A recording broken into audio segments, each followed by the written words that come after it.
सदस्यों, माननीय अध्यक्ष जी,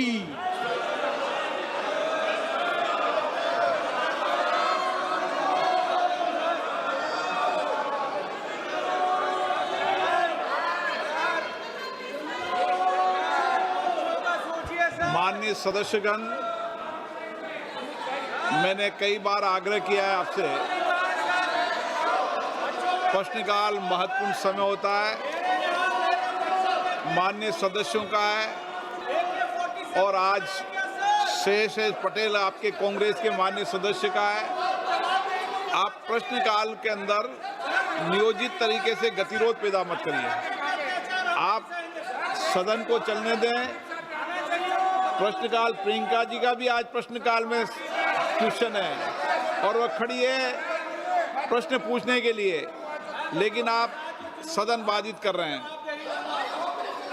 और मेरा आग्रह है, मैंने पूर्व में भी कहा था कि सदन के अंदर तख्तियां लेकर आकर बैनर लेकर आना ये संसद की परंपराओं और मर्यादाओं के अनुरूप नहीं है। और कुछ मान्य सदस्य तो वेश बदल कर संसद में जिस तरीके से पहनकर आते हैं, मेरी उन मान्य सदस्यों को चेतावनी है।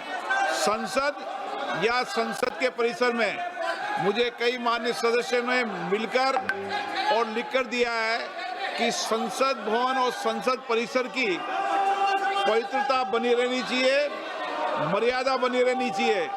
लेकिन आपको जनता ने चुनकर भेजा है संसद में चर्चा संवाद के लिए। आप सदन की पवित्रता को समाप्त कर रहे हैं, उसकी गरिमा को समाप्त कर रहे हैं। मैं आपसे पुनः आग्रह करता हूं कि आप अपनी अपनी सीट पर विराजें। आप सदन नहीं करना चाहते, सदन की कार्रवाई आज 12 खराब आंसर्स को आपने ठीक मान लिया, ये हो गया। जो लायक नहीं थे आपने उनको लायक बना दिया, ये हो गया। और लोक सेवा चयन आयोग वो यादव आयोग बना दिया गया, यादव आयोग बना दिया गया। ये गेट के बाहर लग गया सर, यादव आयोग हो गया सर। सर अब तो एसडीएम और बाकी सब जो ऐसे चुने गए। सर ये क्या तरीका है सर? सर मैं ऑथेंटिकेट करता हूँ। बोलने नहीं, उनको बोलने दो सर। देखिए, एक मिनट रुकिए। यस सर सवाल ये है, इन्होंने प्रतिभाशाली युवाओं की चिंता नहीं की, जाति विशेष को होने के ऊपर इनके ऊपर एक ऐसा धब्बा लगा। सर आज ये युवाओं की बात करते हैं, वह जाति के ऊपर बांटने का काम करते हैं। ये ईमानदार होनहार छात्रों के साथ न्याय नहीं करते रहे, उनका हक छीनने का काम अखिलेश यादव और उनकी सरकार ने किया। सर सत्ता का दुरुपयोग किया गया और सर कोर्ट ने उस चेयरमैन डॉक्टर अनिल यादव को हटाया कि नहीं हटाया? समाजवादी पार्टी इसका जवाब दे सर। हटाया गया सर उनको?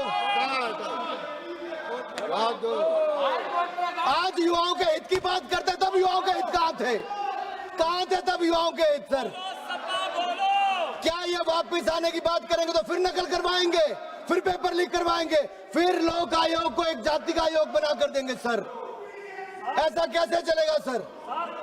सर ये तरीका गलत। देखिए सर एक सेकेंड, मैं जो बोल रहा हूँ आप सुनिए, मैं जो बोल रहा हूँ आप सुनिए। आप वापस जाइए, मैं आपको बता रहा हूँ। नहीं आप जाइए, मैं बता रहा हूँ, आपकी बात बता रहा हूँ, मैं आपकी बात बता रहा हूँ। वापस जाइए, आप वापस जाइए, मैं बोल रहा हूँ। आप चलिए, अपनी सीट पे चलिए, मैं बोल रहा हूँ। अदरवाइज मैं आपको आंसर नहीं दे पाऊंगा। अब अपनी जगह पे चाहिए, अपने जगह पे जाइए। एक सेकेंड।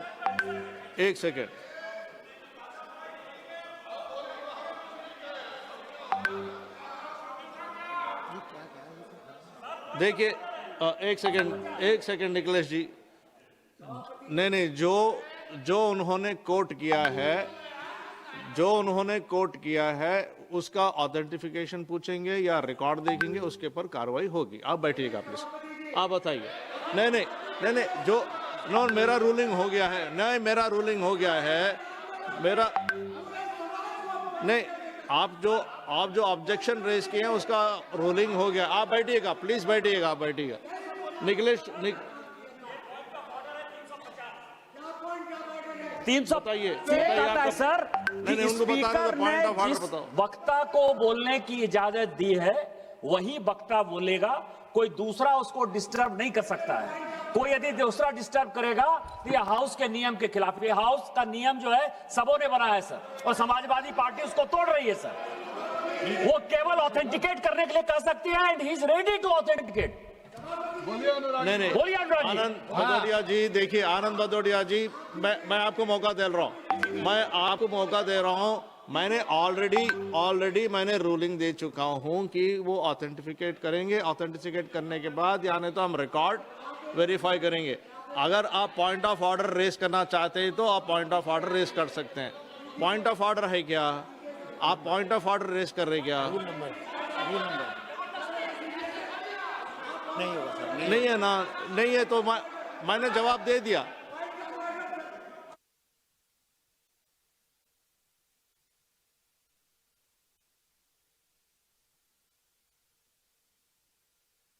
रूल नंबर बताओ, रूल नंबर बताओ, रूल नंबर बताओ। नहीं है तो ठीक है। अनुराग ठाकुर जी आप बोलिए। अनुराग ठाकुर जी आप बोलिए।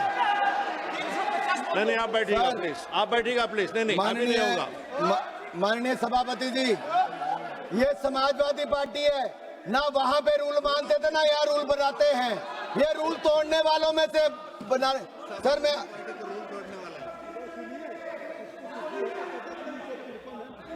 आप बोलिएगा प्लीज। माननीय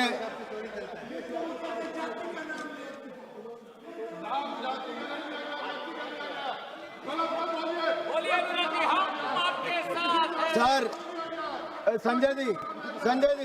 संजय बोलने दीजिए ना, मेरा सारा टाइम जा रहा है मेरा। सर अभी तो आप आगे बढ़िए, आप आगे बढ़िए। सर 4 मौके ऐसे हैं जब आयोग को अपने फैसले बदलने पड़े। सर आयोग की ओर से गलत को सही उत्तर मान लिया गया। सर ऐसे आरोप हैं। यही नहीं सर, सेवा आयोग ने 2012 की सारी कॉपियां जला दी सर, सारी कॉपियां जला दी। ये वेणुगोपाल जी कह रहे थे आरटीआई, अरे सपा से पूछिए आरटीआई कहां गई थी? सारी कॉपियां जला दी गई थी वहां पर। और यही नहीं सर, फाइनल रिजल्ट आने पर भी विवादों में रहे। आयोग को जाति विशेष आयोग बना दिया गया, ऐसे आरोप लगे। सर ये लाठियों की बात करते हैं। सर इलाहाबाद हाईकोर्ट के बाद जितने युवा गए थे, सिर फटे, टांगे टूटी, मुकदमे किए गए। आज मैं पूछता हूं कहां पर है वो? इन्हीं की सरकार ने लाठियां चलाई थी सर। सर इनकी हालत तो वो है, 100 चूहे खाकर बिल्ली हज को चली। 100 पेपर लीक करवा के राहुल गांधी अखिलेश यादव आंदोलन करने चले सर। सर जिन्होंने गुलशन को उजाड़ा वह गुलशन में बाहर लाने की दुहाई दे रहे हैं। ऐसी आपकी हालत है, कौन आप पे विश्वास करेगा? सर मैं आपको अगली बात करता हूं। सर कांग्रेस पे आता हूं सर। सर ये हमें कहते हैं आप बिल क्यों लाए? सर 1986 में एजुकेशन पॉलिसी राजीव गांधी जी लेकर आए, लेकिन उस एजुकेशन पॉलिसी में था कि एक सेंट्रल एग्जामिनेशन करवाया जाएगा। सर वो सेंट्रल एग्जामिनेशन की सोच राजीव गांधी की थी, लेकिन पूरी राहुल गांधी जी, सोनिया गांधी ने भी कभी पूरी नहीं की सर मैं ये पूछना चाहता हूं, एक समान परीक्षा करवाने की जो सोच थी इनकी, वो एक समान परीक्षा 1986 में सोची थी और उसके बाद उसका पर्याप्त समन्वय स्थापित नहीं हो पाया सर राज्यों के साथ। 1992 में नरसिम्हा राव जी की सरकार आई, जो कांग्रेस ने और सोनिया गांधी जी ने कभी अपनी मानी नहीं। उन्होंने भी उसके ऊपर एक्शन प्रोग्राम लाया, लेकिन वो भी पूरी तरह से कागजों पर रह गया, कभी लागू नहीं हुआ। फिर एक रिमोट कंट्रोल की सरकार आई सर, याद है 2004 से 14 में एक रिमोट कंट्रोल की सरकार थी। वो 7 नंबर से नहीं 10 नंबर से चलती थी, क्योंकि राजीव गांधी जी ने सोचा था सेंट्रलाइज टेस्ट हो, उसको उस सरकार ने पूरा नहीं होने दिया। जब कपिल सिब्बल जी 1 नेशन 1 टेस्ट की सोच लेकर आए, तो उस समय इन्होंने वो भी नहीं होने दिया। 2.5 साल से अधिक तक उसमें खींचतान चली और योजना अस्तित्व में नहीं आई। मूल प्रस्ताव कहीं और ज्यादा कमजोर हो गया सर। सर इन्होंने केवल नीतियां घोषित की, परंतु राजनीतिक इच्छा शक्ति नहीं दिखाई सर, ना संस्थागत सहमति बनाई। 4 दशकों तक युवाओं को बिखरी हुई असुरक्षित परीक्षा व्यवस्था इन लोगों ने दी। सर अब मैं आता हूं पेपर लीक पर। सर इनको बिठाइए सर, ये तरीका ठीक नहीं है। एक मिनट सुनिए सर ये तरीका ठीक नहीं है सर। आपके पार्टी से श्री पुष्पेंद्र सरोज जी को जब